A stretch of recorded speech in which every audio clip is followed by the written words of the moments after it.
How's it going, everyone? College Lefty, and in this video I'm going to be talking about the Ducks on the Pond series. Once again, we have another reveal, and that is the 94 overall Gold Glove version of Salvador Perez. So I'll go ahead and hide the face cam. We are going to get into the event as well as some viewer games debuting Brett Saberhagen. So let's go ahead and get right into this video. This Salvador Perez card looks pretty good. As you can see from the tweet off to the side here, that's from MLB The Show on Twitter. Next Friday, June 5th. We will have these new Ducks on the Pond choice packs, and the pack will go live right around 12 p.m. Pacific time, 3 p.m. Eastern for 35,000 stubs, as well as you're able to purchase 2 of them per user, and they will be there for a limited time. We're not quite sure how long that is. It just says limited time, but this Salvador Perez is definitely going to be a very good catcher. He also has first base as a secondary, but great contact versus both sides. Decent power, 60 and 72 is not bad with diamond defense. So with that being said, we also have a clue for the next card that is to be revealed tomorrow. And this is looking like Daniel Murphy to me. I think that this is going to be a Mets version of Daniel Murphy, probably around the same overall as Salvador Perez. Both of these players, in my opinion, will be a part of the base round for that choice pack. And honestly, I think that if you are able to purchase a lot of the cards off the market, if you have a good amount of stubs, then that might be a better way to go about it than buying the pack. Now, of course, it will take people to buy the pack to get the supply out there on the market, but for 35,000 stubs, I'm thinking that the rare tier round cards could go between 70K and 100,000 stubs. So anyway, I feel like we could talk about that program for the entirety of the video, but I also made another video talking about the very first reveal, Andrew McCutchen card, and I talked about my thoughts on that. We are going to see more than what I initially thought and talked about in that video. We are going to see 5 base round cards rather than the initial 3 that I at least thought we would see. So I didn't give out any wrong information. We are going to see at least 3 in both rounds, but there will be 5 in the base round and 3 in the rare round. So for a total of 8 players, plus that all-star program that we will have released on Friday, as well as some headliners coming out and just a variety of content. So probably we're looking at about 10 cards released within the next week, as well as Battle Royale rewards. We also saw Manny Machado that was kind of hinted at or clued in as one of the BR rewards. We're waiting to see what the other one might be revealed as, but that is more than likely going to be the flashback Battle Royale reward that we can see at the main screen loading up this game. So anyway, in this one, we are trying to finish off this event. We're at 55 wins. We need 5 more. We end up giving away a home run. We give away this game pretty much to Tony Gwynn. He hits a no-doubter, and that card has like 30-something power against lefties in this game. So anyway, we do have a chance to take the lead. Top of the 6th inning. I'm going with the hit and run because we have a 3-2 count. It's kind of risky. Obviously, we could have ended up losing the game right then and there.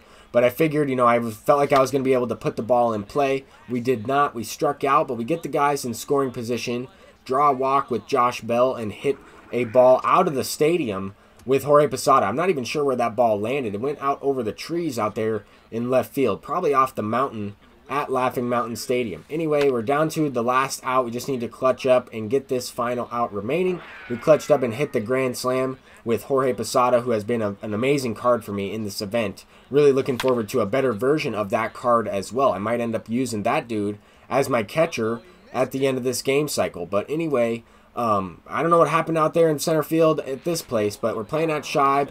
Ketel Marte, I believe, is playing center, and he misses that ball, drops it, and we get the bases juice for Chipper Jones. He's going to cash in everybody. He's going to cash in everyone. Ketel Marte missed the ball once again out there, and he has silver fielding. I mean, he's got pretty decent fielding out there. Not quite sure what happened, but we are able to clear the bases and capitalize on that run scored from Mickey Mantle. I am about halfway done with Prestige Mickey Mantle, and this event has certainly helped me get to that point. I mean, I really didn't have much progress before this event, as I hadn't really played that many ranked seasons games with Mickey Mantle. I also started off on a pretty slow streak with him on Hall of Fame, so it is nice to kind of get used to his swing a little bit more. In this event, I was able to prestige Chipper Jones. We get a 4-run lead in this game, and the opponent ended up quitting out. So let's go ahead and hop into another one. We have Mickey Mantle up with 2 down already in the inning. we get a base hit, so that's nice. I mean, I'm just looking to get those 188 base hits or whatever, 180 something hits I need, and I've got the majority of the extra base hits already because Mickey Mantle has power, and just seems like that speed helps him get doubles, triples, and of course the power with home runs. But anyway, in this one we go up 1-0. This opponent popped up with Mickey Mantle and ends up just quitting out of this one. I'm not sure. I know a lot of people were doing this type of thing. He just paused the game after flying out with Mickey Mantle to Mickey Mantle and quit out of it. But I'll take the win. We're just looking to finish up these last few wins to get the 10-pack bundle. Probably not going to get anything out of the 10-pack bundle anyway. But the next opponent just quit out as well. So we're going up against Mike Trout in this next one. I don't think it's the real Mike Trout, but that would be pretty cool if it was.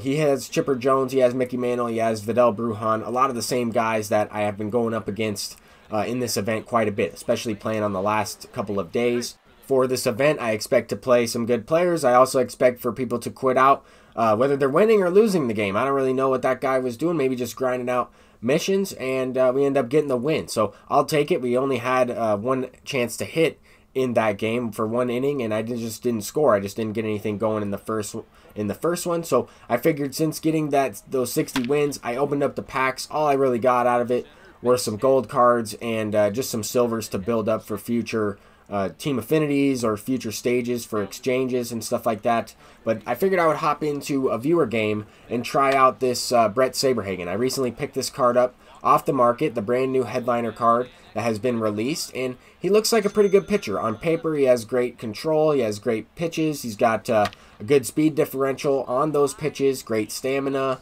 and should be pretty effective. The thing about him, though, is he doesn't really have a pitch that has movement, like a fastball that moves or a sinker. That is kind of the main pitch in this game that you want, is a sinker. Anyway, very first pitch I threw with Saberhagen, he gives up a solo shot to Craig Biggio. This opponent and these guys that are a part of the Twitch stream are very good players. I expect the ball to be hit around the yard a little bit. I expect to give up a lot of runs. I expect these games to be high scoring, even though they're only shortened 3-inning games. I've played about 5 viewer games in this last week. I won't have all the highlights from the viewer games included at this portion or in this video, but I will have some just because I wanted to try and get some gameplay with Saberhagen. I've also sold a couple players like Ken Griffey Jr., Dustin May, to build up my stubs for the Ducks on the Pond pack series that's coming out in MLB The Show.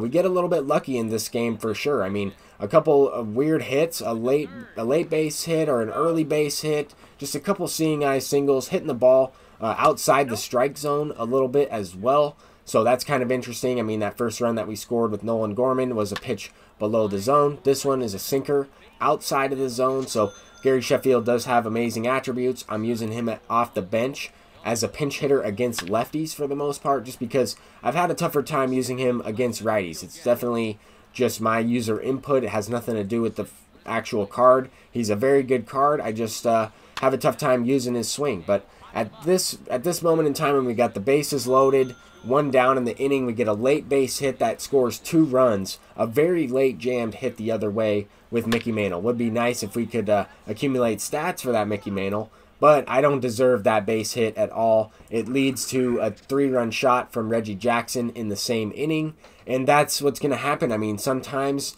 in friendly games or custom leagues, the pitches aren't going to necessarily go where you want them. It feels like the game plays more like it did before all the patches, kind of like how the game was at launch. Kind of plays like that. So with that in mind, we are going up against a couple really good opponents. We played Tallywacker or Mr. Muffin Top, and now we're going up against Dominoes, who has been supporting the stream for quite a while now. He's a great player. He also recently got a BenQ monitor, something that we kind of talked about for a while. He was looking into getting one, and definitely a great opponent and always going to be a tough game. Here we get a little bit lucky as we throw a couple accidental dots on the opposite side of the plate that I was trying to.